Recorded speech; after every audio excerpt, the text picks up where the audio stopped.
Ser podcast.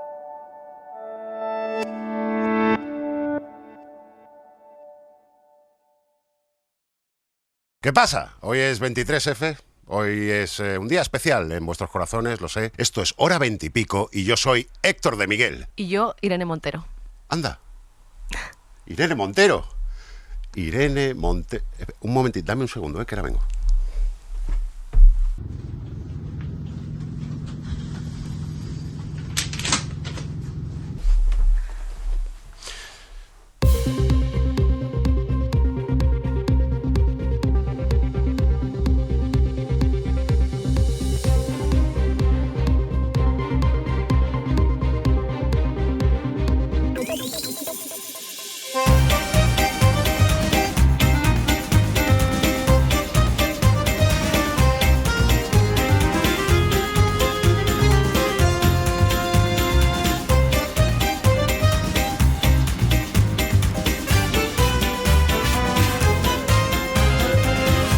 Que le quites la tapa, que no estás grabando nada.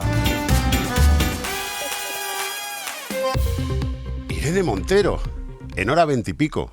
Bueno, ¿Qué te muchísimas parece? gracias, O sea, muchísimas Nada, gracias nada. porque llevamos detrás de ti. Es verdad, os No he sé cancelado si- varias veces. No sé si te ha llegado el rum de que de vez en cuando decíamos en el programa, Irene, ven a vernos. Alguna vez. Yo te sigo. Lo que puedo, te sigo. Sí, vale. Irene Montero, sabes que en el programa siempre ponemos motes a todos los políticos. Tenemos, por ejemplo, Fachascal. Tenemos, por ejemplo, tu compañera de gabinete, Isabel, la portavoz, Isabel Rodríguez. Rodríguez. Risabel, porque se está todo el rato riendo. A ti te llamamos Irene de Beauvoir. Muy bien. ¿Qué te parece? Pues muy bonito, la verdad. Qué bonito, Para ¿no? lo que podría ser, ¿no? Para lo que se te Hombre, podría haber ocurrido. no, pero aquí somos aliados todos. Ya lo veo, ya lo veo. Esto es fuego amigo, en todo caso. Lo primero, ¿qué tal estás? Bien, ¿Bien? sí. Que últimamente, no sé si te has enterado, ha habido ciertos jaleillos. Ciertos.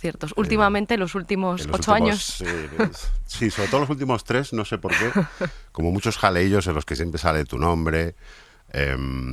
¿Cómo te afecta ser el centro de atención? Bueno, yo lo vivo como parte de la responsabilidad política que tenemos que ocupar. O sea, siempre que hay un momento de avance y nuestra sociedad está avanzando en democracia y sobre todo en derechos feministas, pues también hay una reacción y quienes estamos temporalmente en primera línea, pues tenemos que, desgraciadamente, sufrir esa reacción. Digo desgraciadamente porque ojalá no le tenga que pasar a nadie más, pero no soy la primera y creo que desgraciadamente tampoco voy a ser la última. Y no solo me pasa a mí, que estoy en un gobierno o en el Parlamento, sino también a muchas mujeres que están en primera fila en las asambleas feministas, en las movilizaciones y en todo el mundo, no solo pasa en España. Yo alguna vez, perdona que lo lleve ahora a mi terreno, pero por comparar, alguna vez digo alguna tontería en Twitter, hago alguna tontería en el programa y se hace medio viral. Y de repente estás 12 horas siendo trending topic. Y llega un momento en que... O días incluso, horas o días, o semanas. En tu caso, por eso te digo, en tu caso, meses. O sea, pues yo llega un momento que a las 8 horas digo, ya no quiero entrar aquí, ya no quiero, porque no es bonito que te esté la gente. Hombre, tienes partidarios, tienes detractores, pero sabemos lo que premian las redes. El conflicto y el mambo. ¿Cómo se lleva?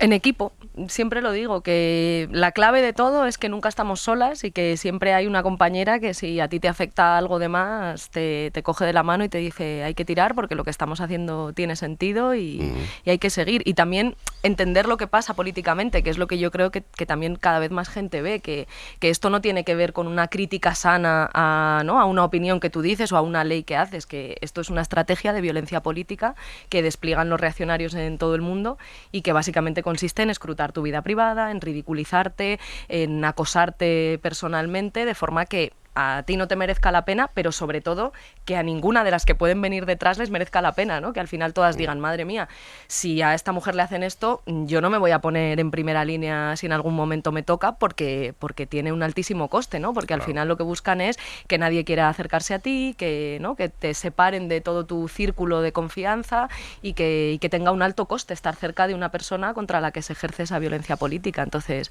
pues ser un equipo es la clave y la verdad que yo tengo el mejor, y por eso soy tan partidaria también de los partidos políticos, de los movimientos sociales. Todo lo que hacemos juntas es garantía de que vamos a poder cumplir objetivos. Solas no se va a ningún sitio, y con amigas sí, que eso lo aprendimos en nuestra infancia. Es verdad, solo no puedes, con amigos sí. Sola no puedes, con amigas sí. Eso era de la bola de cristal. De ahí la cosa generacional. Ahí. A ver, que a la derecha y a la derecha filofascista de Vox no le iba a gustar un poco las leyes que has sacado adelante, estaba claro. Pero es que en el caso de Vox, los ataques hacia ti en el Congreso, joder, son violentos, son incómodos de ver. Supongo que te afecta, aunque no quieras. Sí, claro, es que ellos lo saben que afecta, ¿no? Y precisamente por eso es tan importante estar siempre arropada y saber que no estás sola, que lo que estás haciendo forma parte de un proyecto colectivo y que tú temporalmente estás en una responsabilidad, pero que somos muchas cumpliendo diferentes funciones y nos tocará rotar y ocupar otras posiciones, a las que estamos en primera línea volver a otras posiciones y a otras asumir la primera línea. Es que claro que afecta, y afecta sobre todo cuando ves que a tu familia le afecta, que a la gente que quieres le afecta, que claro, si no, no lo harían. Ellos saben que la violencia política en muchas ocasiones es eficaz. Precisamente por eso también yo creo que les da especial rabia que frente a su violencia política lo que nosotras digamos es, mire, ustedes están en la reacción, en intentar volver siglos atrás, en reaccionar negativamente ante todos los avances en derechos. Pues ¿cómo se les para a ustedes? ¿Yéndose a casa? No, a ustedes se les para siguiendo aquí con firmeza, siendo más y avanzando en derechos.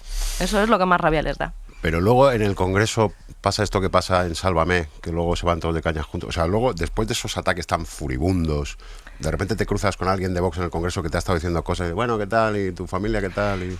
A mí ya me suele gustar poco eso, es decir, es verdad que cuando trabajas muchas horas con otros diputados, aunque sean de diferentes formaciones políticas, siempre hay espacios, digamos, para la empatía hay o un bar para en el Congreso, hacer una broma, pero un también es verdad que cuando se pasan determinados niveles, a mí no me gusta. A mí me ha pasado que después de ataques muy fuertes, insultos, pues eso, el escrutinio de tu vida privada, ¿no?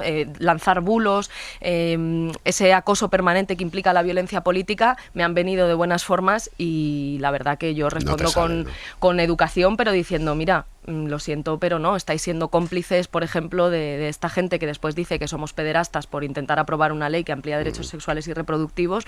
Pues lo siento, pero el compadreo tiene también un límite. Siempre hay momento para la empatía, y yo me llevo bien o puedo hablar educadamente con gente de otras formaciones políticas de la derecha, pero hay ciertos límites que también hacen que sea difícil, y yo además que no me callo, o sea que soy educada, pero no me gusta callarme. Sí, bueno. Porque me parece que también tienen que asumir las consecuencias de lo que hacen. No puede ser impune. Desplegar esa violencia política o callar cuando se ejerce esa violencia política no puede quedar impune. No puede ser luego todo un jiji jaja detrás de las cámaras o detrás del escenario que también a veces es el Parlamento. Por cierto, que fue de aquella... es que me acuerdo que ahora que lo has dicho, salió Spinacci de Limonteschi y dijo que os iba a poner una querella por... Es que nos han puesto tantas ya. Tú, luego, fíjate, aparece un juez, el juez Escalonilla, y dice, uy, he metido indebidamente a Pablo Iglesias en un procedimiento judicial. Susana es el error de meterle en el encabezamiento por error, por cuántas portadas, cuántos cientos de portadas, cuántas horas de tertulia, que después no ocupan esas mismas portadas, ¿no? Las rectificaciones o los errores que se subsanan judicialmente. Los errores. ¿Has pensado alguna vez en dimitir estas últimas semanas? Pues la verdad es que no. Sé que lo que estamos haciendo tiene sentido, tiene un valor incalculable el avance en derechos que estamos haciendo, y que no es mérito del Ministerio o del Gobierno, tiene que ver con un movimiento feminista que es el que hace posible que este gobierno exista, el movimiento por la vivienda digna, las feministas, los pensionistas, la gente joven que reclama sus derechos.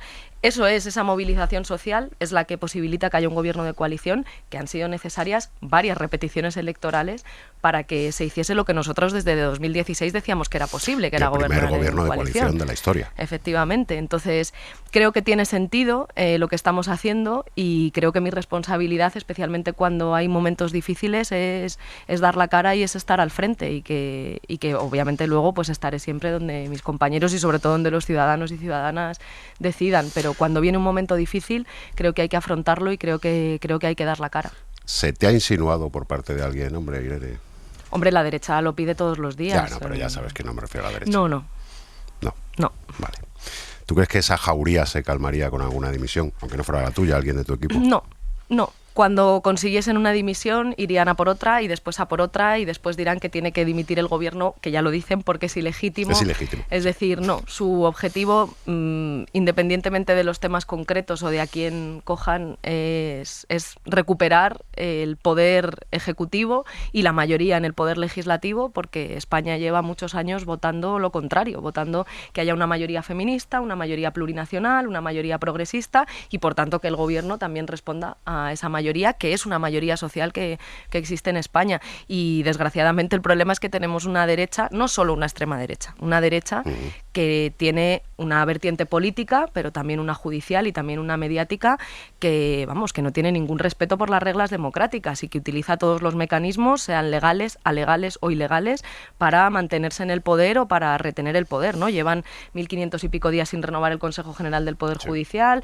porque quieren controlar la Sala Segunda del Tribunal Supremo por la puerta de atrás, como decía Cosidó, han usado las cloacas del Estado, han fabricado procesos judiciales falsos contra Victoria Rosell. Hay un juez en la cárcel por fabricar un proceso judicial falso con un exministro del PP y con un empresario.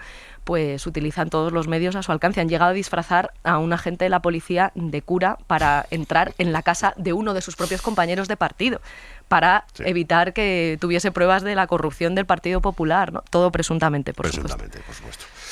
Uf, no me acordaba del episodio del cura y Bárcenas. Claro. Madre mía, es que pasan las cosas muy deprisa, ¿eh? Que se nos olvida. O sea, es muy serio, ¿no? Parece de Hernández y Fernández, total. Mortadelo y Filemón, pero la cosa es bastante seria porque nos habla de una democracia que, bueno, que está en peligro cuando esta gente tiene el poder. Sí, la damos por hecha, pero hay que cuidarla, claro. Por supuesto. Además es que, claro, al llegar la extrema derecha, la derecha normal, vamos a decirlo así, se ha visto obligada, yo creo, a ver, que me quitan el espacio.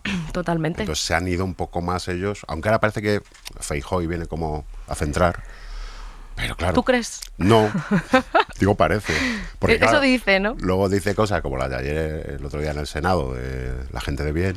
La gente de bien. Dices, la gente de bien que no son las personas trans, por ejemplo. No, por supuesto. Tampoco los trabajadores y trabajadoras a las que se les sube el salario mínimo interprofesional, que además beneficia mucho más a las mujeres porque somos las que tenemos contratos más precarios mayoritariamente. Pues sí, la gente de bien, ¿quién será? Gente de mal. Los de los consejos de administración de las eléctricas a las que, ¿no? O las grandes empresas a las que hemos puesto un impuesto, a las grandes fortunas, a las empresas energéticas. Enhorabuena a Iberdrola, que ha batido el récord de beneficios. Esa gente. Esa gente de bien, según Feijóo. Encended más luces, que esa gente no pase hambre. Bueno, de todas las críticas que has recibido, ¿alguna que te haya dolido? Claro, a la derecha, eso por la edad, pero ¿alguna por inesperada que te haya dolido especialmente?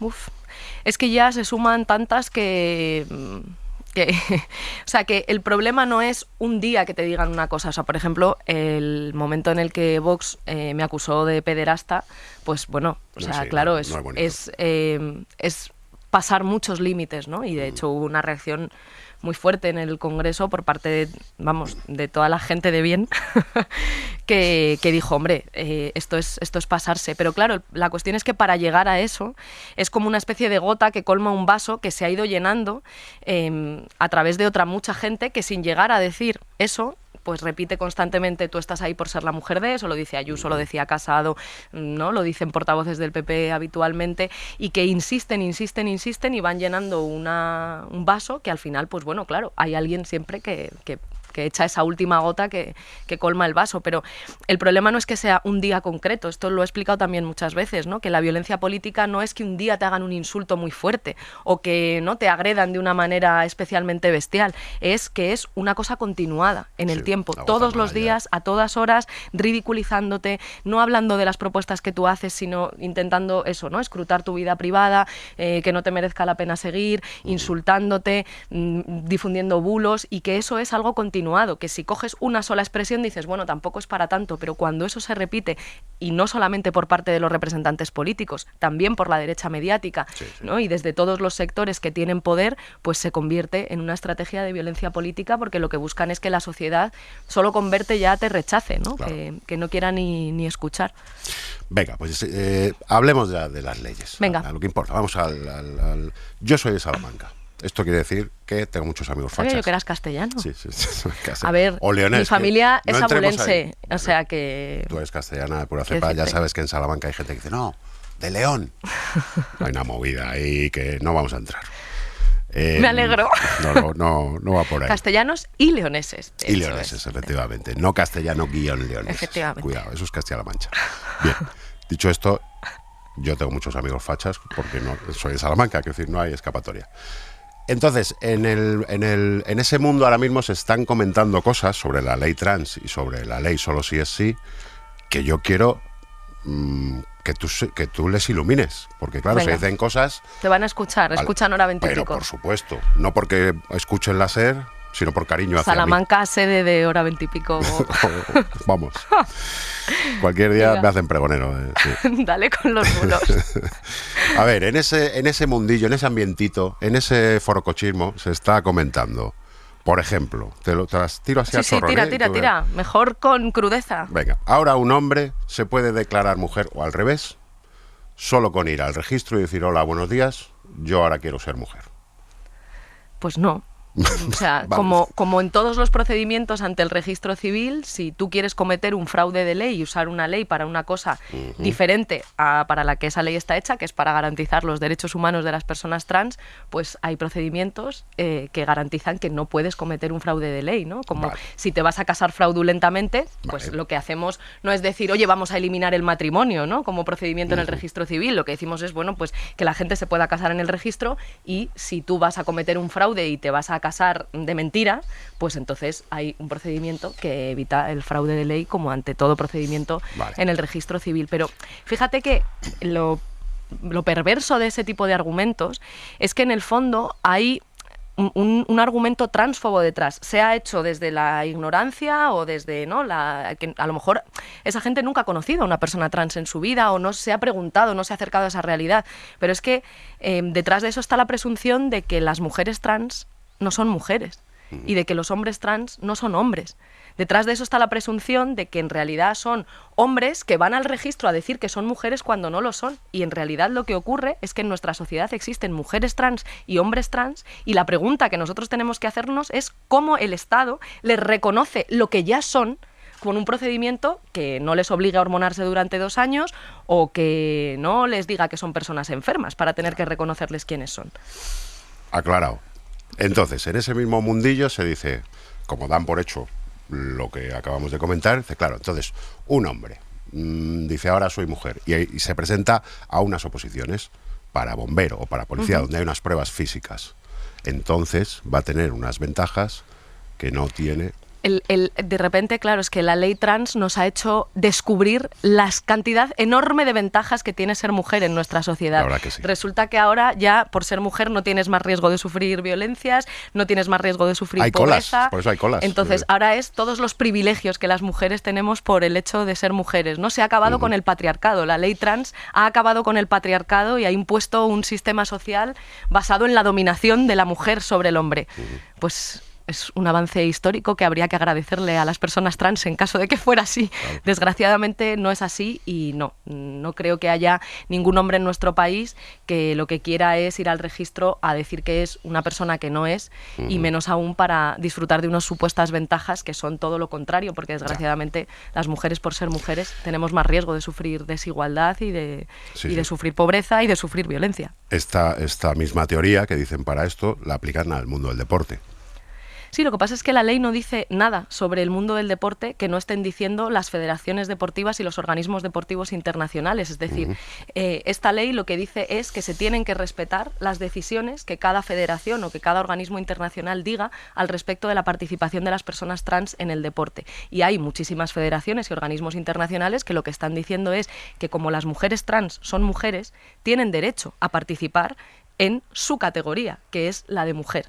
Y en todo caso, creo que esa gente podría preguntarse, cuando piensa en esta clave, que a lo mejor, jolín, ¿por qué nos molestan en ese caso, ¿no?, las mujeres trans solo cuando ganan? Nos preocupa que una mujer trans gane una competición deportiva, cuando son casos contados en los que eso ocurre. En realidad, de lo que estamos hablando con esta ley no es de que una mujer en una alta competición pueda o no ganar, que eso además, como te digo, la ley no dice nada sobre eso, lo deciden los organismos deportivos a nivel internacional y las federaciones. Sobre todo lo que estamos hablando es de que una criatura de 8, de 9, de 10 años, que va a jugar al fútbol en su barrio o en su colegio, que no sufra discriminación por ser una niña o un niño trans, que puedan participar incluidos y que no reciban burla, que no tengan riesgo de suicidio. Esa es la realidad a la que se enfrentan las infancias trans, a no ser comprendidas, a sufrir acoso, a sufrir violencia, a sufrir incomprensión de todo su entorno. Entonces, lo que esta ley persigue es decir, oye,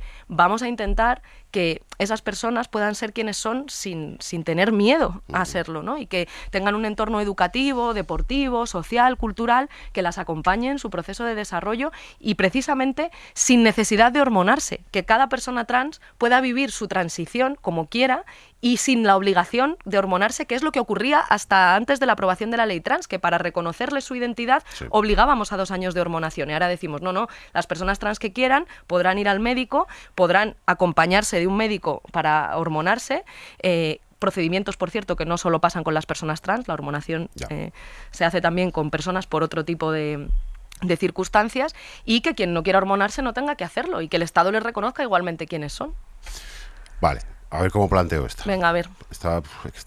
Además me la plantea una amiga, un poquito, en fin, con dudas, y dice, vale, me estoy duchando en el gimnasio y entra alguien que sea declarado mujer, pero con un aparato genital masculino, y yo no le puedo decir nada, porque legalmente es mujer.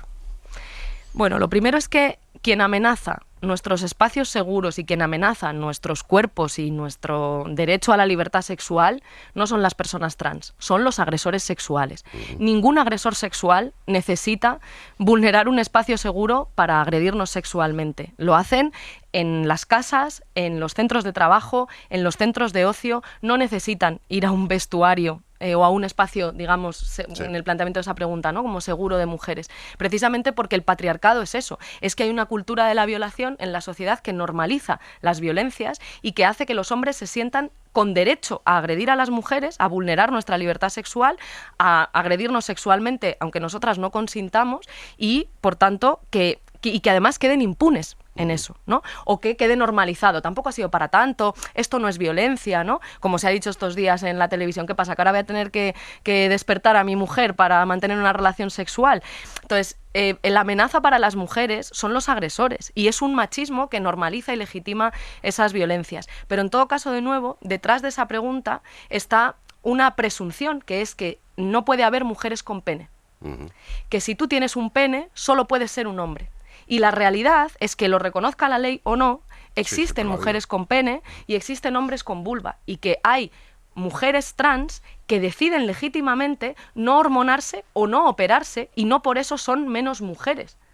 Y, por tanto, que el Estado tiene que tomar una decisión, que es si deja que esas personas no tengan derechos, vivan sin derechos, vivan discriminadas, vivan con burla, con miedo, con discriminación, o si les reconocemos que son quienes son. Es decir, detrás de esa pregunta hay una presunción, que es que las mujeres trans no son mujeres, o según qué mujeres trans, si no están operadas o si no se han hormonado, no son mujeres o no son suficientemente mujeres. Y eso es transfobia, y lo digo sin tratar de agredir a quien lo pueda pensar, porque sé que esto para muchísima gente es la primera vez que se hace estas preguntas. Le vuela la cabeza, claro. ¿Sabes? Claro, y que es necesario explicarlo una y otra vez, y por eso siempre me ha parecido muy importante, bueno, desde la serie de La Veneno, alabo a los Javis, a Daniela Santiago, o sea, por favor, que todo el mundo vea La Veneno, que la gente vea contenidos donde se explica cuál es la realidad de las personas trans, porque no basta con que hagamos leyes, es mucho más importante la labor que hacéis desde los medios de comunicación,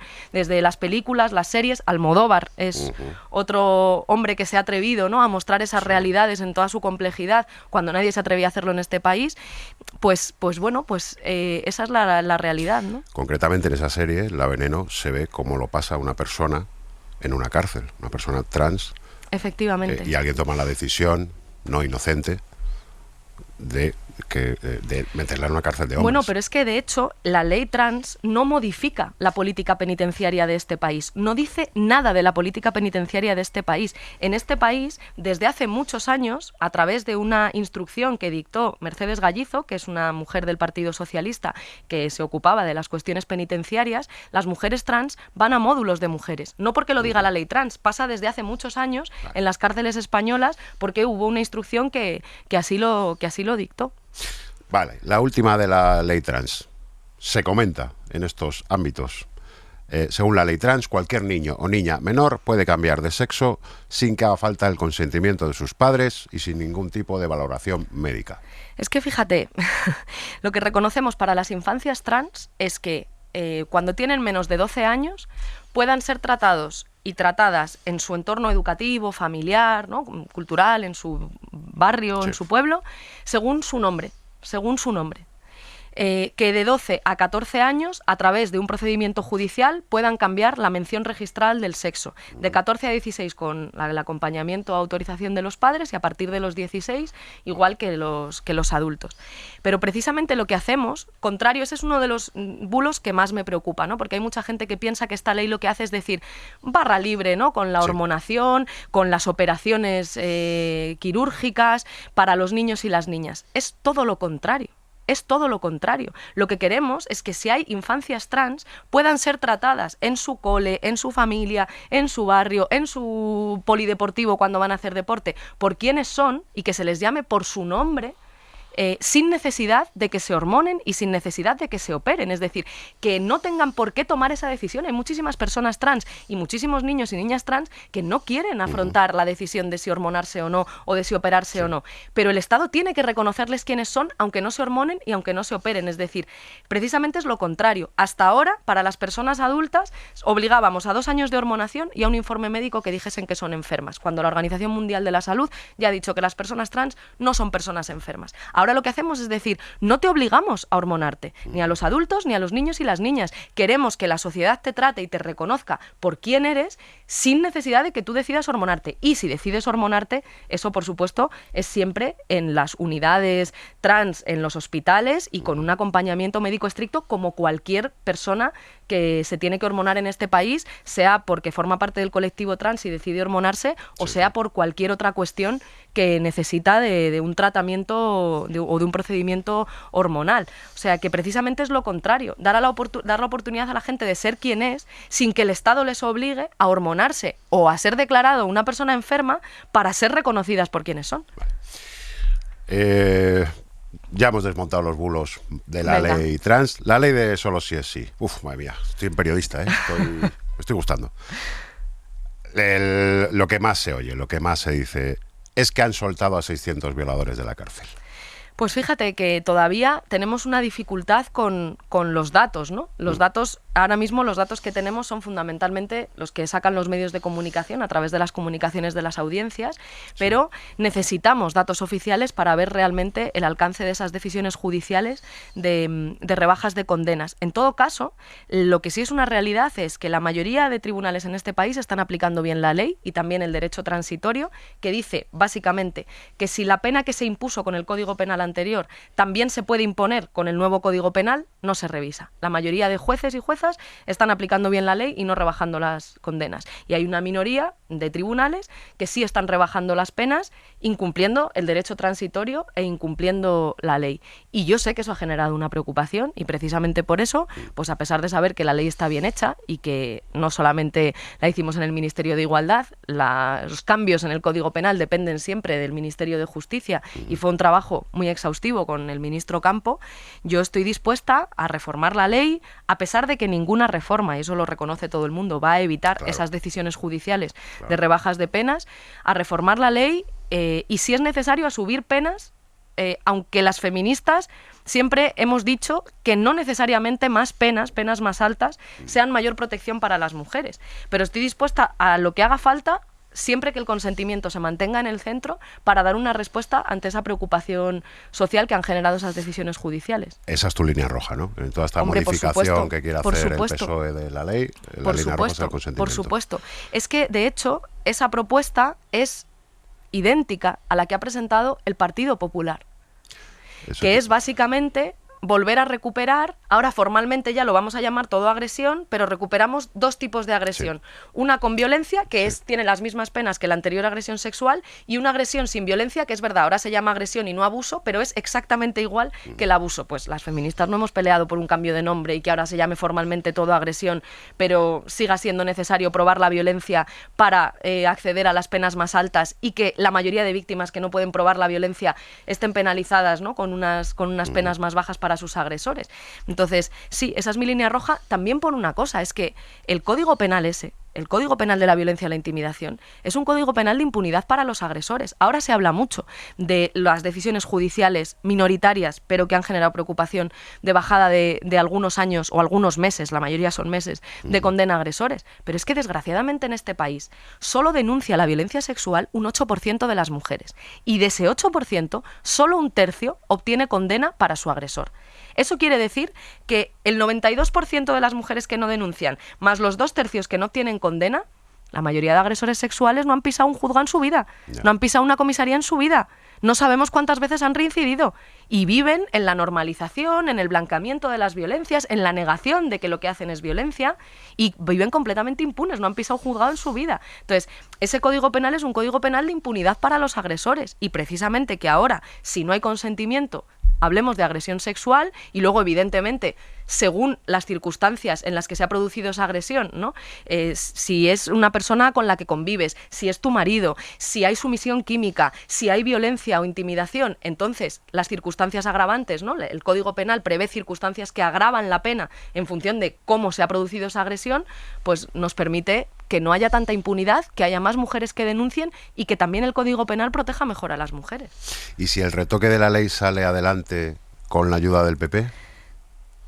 Es que yo creo que no hay una respuesta a la preocupación de las víctimas y de la sociedad que pueda pasar por votar una vuelta al Código Penal de la manada de la mano de PP y Vox. No quiero ese escenario.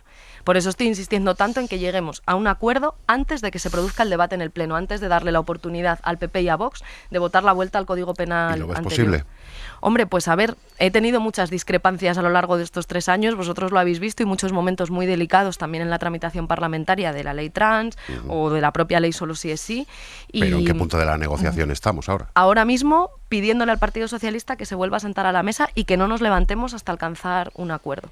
Y otras veces también ha pasado, hemos vivido momentos de tensión y yo desde luego quiero confiar en que es posible el acuerdo, porque creo que obviamente que hay que dar una respuesta a esta preocupación social, especialmente a la preocupación de las víctimas. Con solo una víctima que necesite una respuesta es necesario dar esa respuesta, pero creo que lo tenemos que dar como gobierno unidas, también con la mayoría feminista del Congreso y también del Senado, y desde luego no es una respuesta válida pactar o dejar que el PP y Vox sumen sus votos a la vuelta al Código Penal anterior. ¿Y tú esto cómo lo articulas? De repente le mandas un WhatsApp a Pedro y dices, Pedro, a ver, somos en eso, como sé que os interesa mucho siempre cómo nos comunicamos, pero nos comunicamos como cualquier otra persona, a veces por WhatsApp, a veces por teléfono, nos vemos todas las semanas. No, Telegram, fíjate, Telegram es más ámbito Unidas Podemos y Podemos, que somos fans de Telegram. Lo sé. Pero WhatsApp y a ver, y que nos vemos todas las semanas en diferentes contextos. Y le pones a lo mejor Oli en la manita, así como para...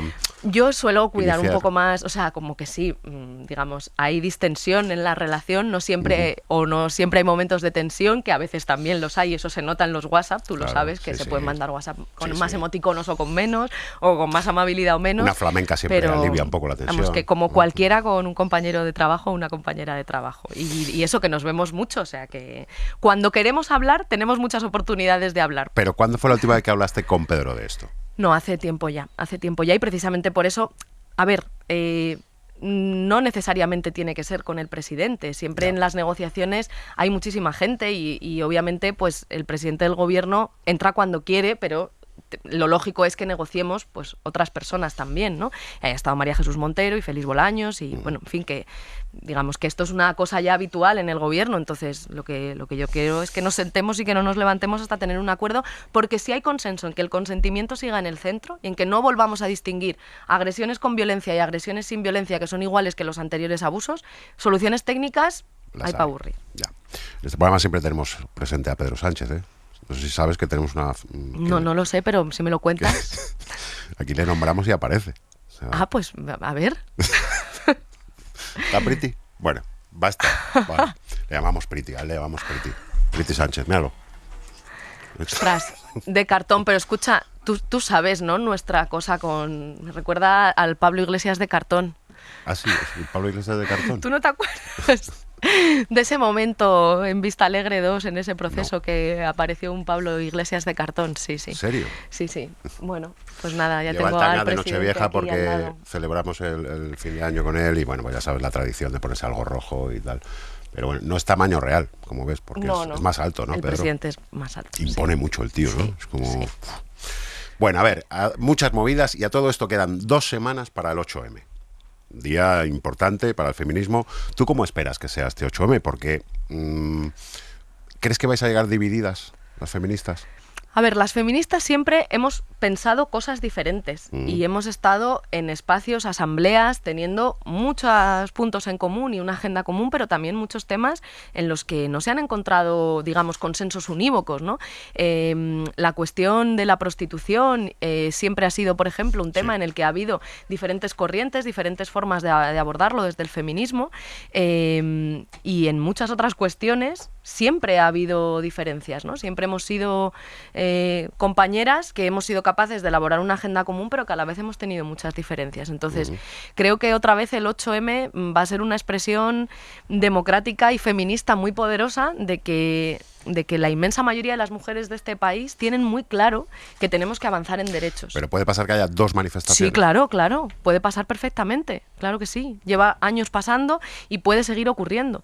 Y yo creo que eso... puede haber gente que le parezca mejor, puede haber gente que le parezca mejor, pero esa diversidad del movimiento feminista, que a veces es verdad que se puede leer en términos de diferencias muy fuertes o diferencias que parecen irreconciliables, pero que también convive con hacer una agenda común. Es decir, esas diferencias que parecen tan grandes y en las que a veces yo creo que se enfatiza demasiado, están conviviendo, de hecho, con una agenda común muy poderosa en defensa del derecho al aborto, en defensa de la igualdad retributiva, que es esta semana también, ¿no?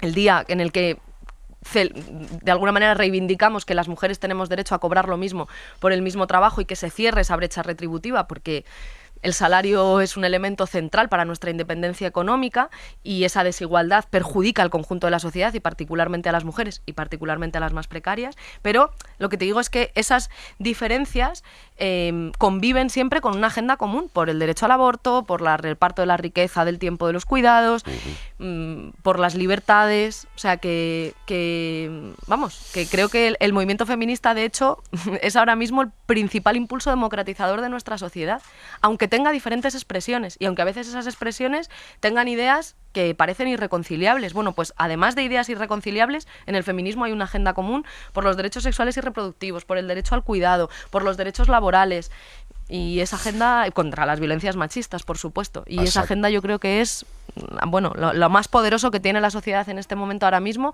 para proteger la democracia y para avanzar en derechos. Ha sacado un tema que divide mucho al feminismo y a la gente en general, que es la prostitución. Yo a veces debatiendo conmigo mismo, yo no sé. No sé. Bueno, soy abolicionista un rato y luego digo pero yo soy abolicionista. Creo que soy más abolicionista que lo que pasa es que yo soy abolicionista y lo he dicho muchas veces, pero sí creo que sí hay algunos consensos en los que estamos de acuerdo mujeres que pensamos o abordamos el tema de la prostitución desde diferentes perspectivas. Y es que el mapa de la prostitución en nuestro país, fundamentalmente, ahora tiene que ver, primero con una gran falta de datos. Institucionalmente necesitamos conocer mejor la realidad de la prostitución en nuestro país, pero que en su inmensa mayoría tiene que ver con realidades relacionadas con la explotación sexual y con la trata con fines de explotación sexual. Y yo sí creo que entre mujeres que pensamos desde diferentes perspectivas, abolicionistas, pro derechos, incluso regulacionistas, hay un consenso, y es que hay una obligación del Estado desatendida durante décadas que tiene que ver con luchar contra la explotación sexual, con luchar contra la trata claro. Y con dejar de mantener la impunidad de aquellos que se lucran con la explotación sexual de las mujeres. Eso es, yo creo, el consenso que necesitamos en este momento. Pero multar al putero es una solución. Pues fíjate, lo que nos dicen los datos disponibles es que normalmente las multas a los puteros, aunque teóricamente puedan ser, o tú puedas pensar que es un elemento disuasorio de que acudan a explotar a una mujer, lo cierto es que son medidas que no están sirviendo tanto para que los hombres dejen de prostituir mujeres, sino para poner en más riesgo a las mujeres que están en contextos de prostitución. Porque al final ellas desconfían de las fuerzas y cuerpos de seguridad del Estado, tienen que ir a lugares que están más alejados, ¿no?, de los núcleos y que están más desprotegidos, y por tanto los datos disponibles nos dicen que no es la medida más eficaz para combatir la explotación sexual y para combatir la trata con fines de explotación sexual, y que lo que suele resultar más efectivo, que tampoco se ha hecho nunca desde el Estado y que por primera vez hemos hecho nosotras, es dar derechos a las mujeres. Hay muchísimas mujeres víctimas de explotación sexual que están en situación administrativa irregular. Entonces ya ahí tienen una barrera impresionante, porque ellas tienen miedo de que si se acercan a una institución, el resultado, lo que les devuelvan, no es ayudarles a encontrar una vivienda de emergencia o un ingreso mínimo vital, sino que las larguen a su país.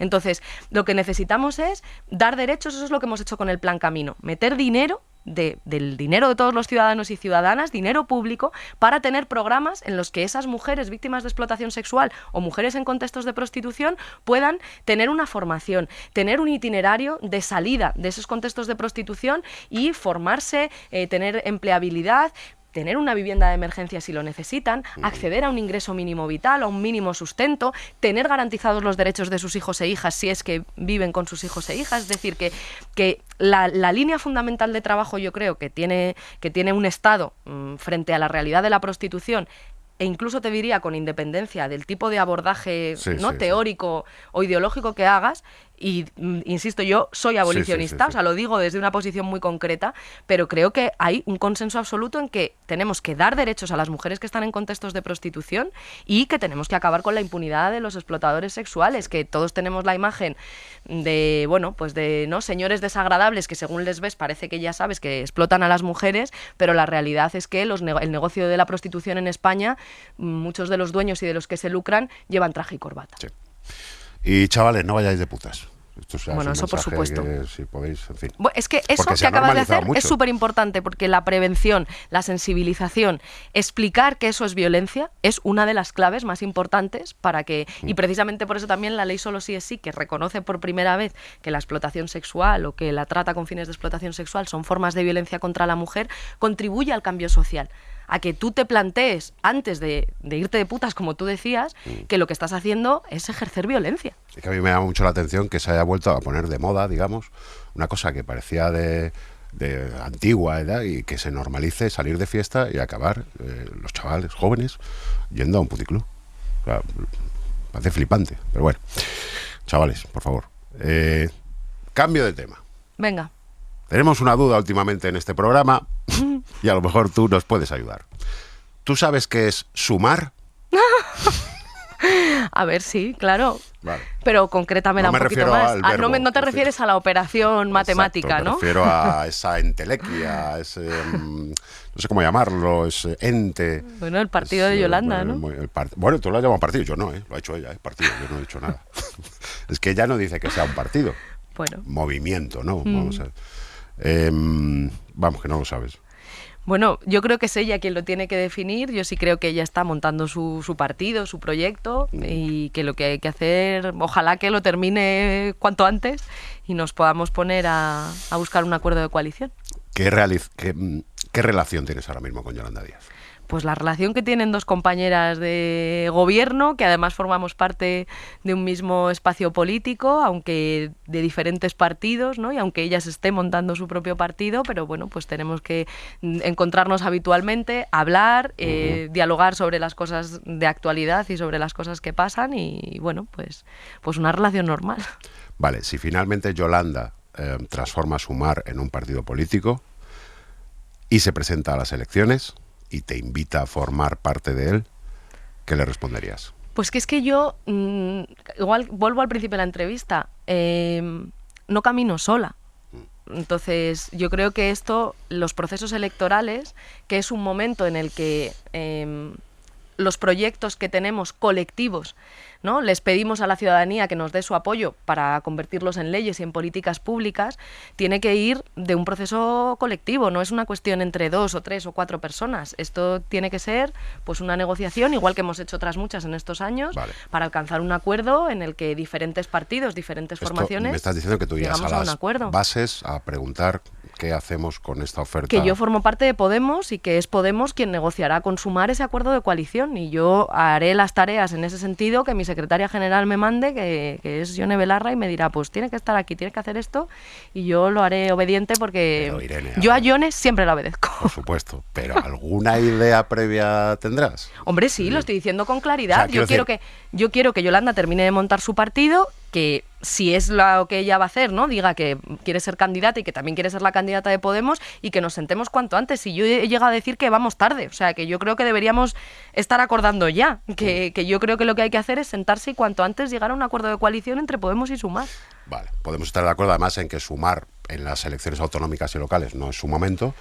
Bueno, nosotros le hemos pedido a Yolanda que, lógicamente, apoye a los candidatos de Podemos y de Unidas Podemos. Que habrá algunos territorios en los que se llegarán acuerdos. Pero sobre todo porque a los ciudadanos les importa quién gobierna en sus ayuntamientos y en sus comunidades autónomas, porque además somos un Estado descentralizado, donde hay competencias que tiene el gobierno estatal, pero también hay competencias que tiene cada comunidad autónoma, por ejemplo, sanidad o dependencia, o educación, hay muchas competencias transferidas, y luego los ayuntamientos son muy importantes para que las políticas públicas lleguen a la gente. O sea, al final tú a dónde vas es a la puerta de tu ayuntamiento muchas Dímelo veces. a mí, que soy de Castilla y León, la que hemos liado allí. Pues efectivamente.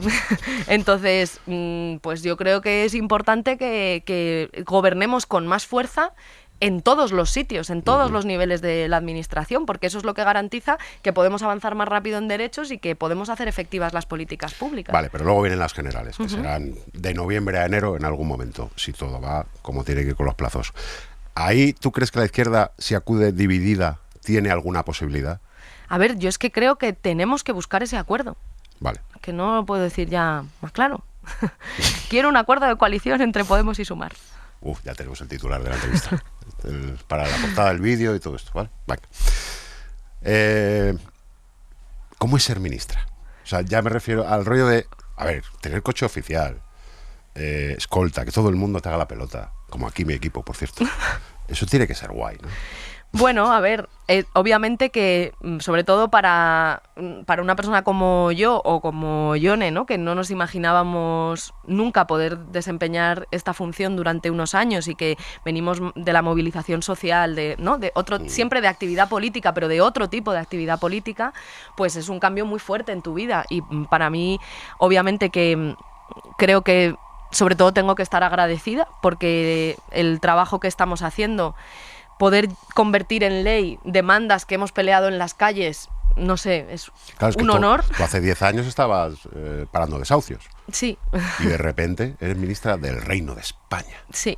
Y con todas sus contradicciones, creo que, jolín, nuestra democracia es una democracia mejor cuando permite que gente que hace política en los movimientos sociales, en las calles, puede también hacer política desde las instituciones y desde el poder ejecutivo, ¿no? Que es por lo que hemos peleado también en Podemos, por decir, sí, obviamente que queremos hacer política desde la sociedad civil, una asociación vecinal, un movimiento por la vivienda, el feminismo, ¿no? Queremos hacer política desde ahí y esa es la principal fuerza transformadora que tiene una sociedad. Si no hay movilización social, un gobierno, si quiere avanzar en derechos, lo tiene muy difícil porque mira cómo viene la reacción, ¿no?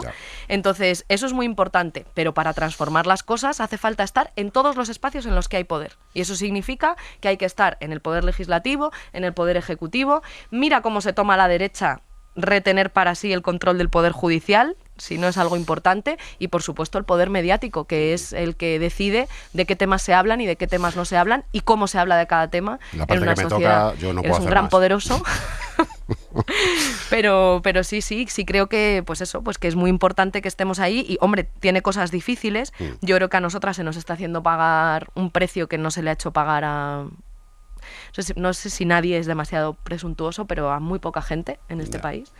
por hacer lo que estamos haciendo y hay cosas a las que no te acostumbras, porque a mí me gusta mucho más pues mi vida de, pues yo qué sé, poder llevar a mis hijos de un lado para otro. Hay veces que hay cosas que no puedo hacer o que no me atrevo a hacer o que no quiero hacer, pues porque ahora las circunstancias son estas y pienso que las podré hacer dentro de unos años, pero bueno, a pesar de eso, yo sí creo que el balance merece la pena.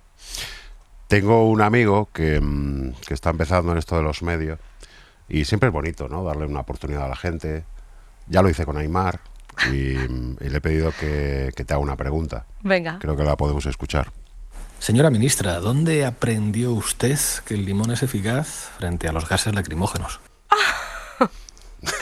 Vaya, un desconocido. Sí, ya te digo, está ahí ha montado una cosa en internet. Lo que no sabía es que habías sido tú el padre mediático que había impulsado España no sabe muchas cosas. Sus padres políticos los ha dicho él algunas veces, pero oye, que su padre mediático eras tú, eso sí que es titular. Eso sí que es titular. Sí, yo le animé con el Canal Red y todo eso.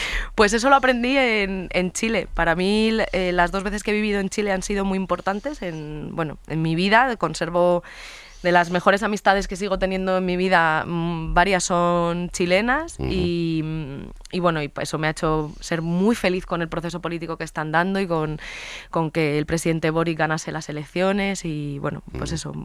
Y allí aprendí también muchas cosas políticas. Pero esto del limón.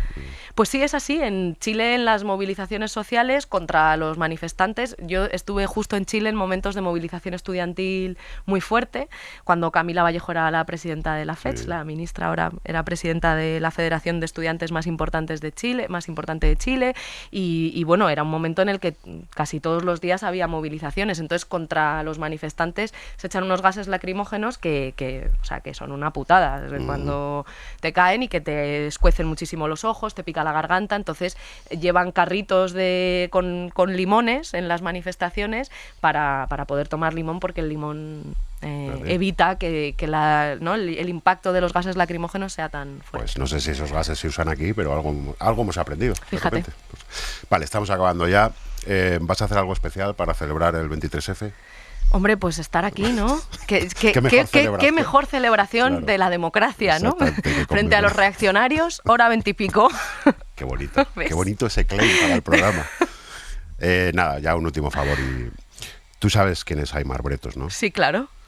Has tenido la desgracia de que te entreviste alguna vez. Sí, mira, yo creo que es la última entrevista, luego se lo voy a preguntar a Lidia, pero creo que la última entrevista que tuve con él fue cuando empezaron a conocerse las decisiones judiciales de rebajas de penas, y vinimos en esas primeras 24 horas, yo creo que fue, en directo con Aimar. Fueron 40 minutos de entrevista de las, vamos... Y flojo, ¿no? Flojito, ¿no? Flojete. Vale, nunca aprieta, nunca te hace una pregunta... necesaria, como que ni precisa. Está sin hacer, ¿no? Difícil. Está verde. Pues nada. Inseguro. ¿Puedes decir que yo lo hago mejor? Simplemente decir... Sin coacciones, ¿no? Sin ningún tipo de presión por mi parte que salga de ti. Héctor, yo creo que lo haces mejor que Aimar. Héctor, yo creo que indudablemente lo haces mejor que Aimar. Irene Montero, en hora 25. Muchísimas gracias. Cadena SER. La radio.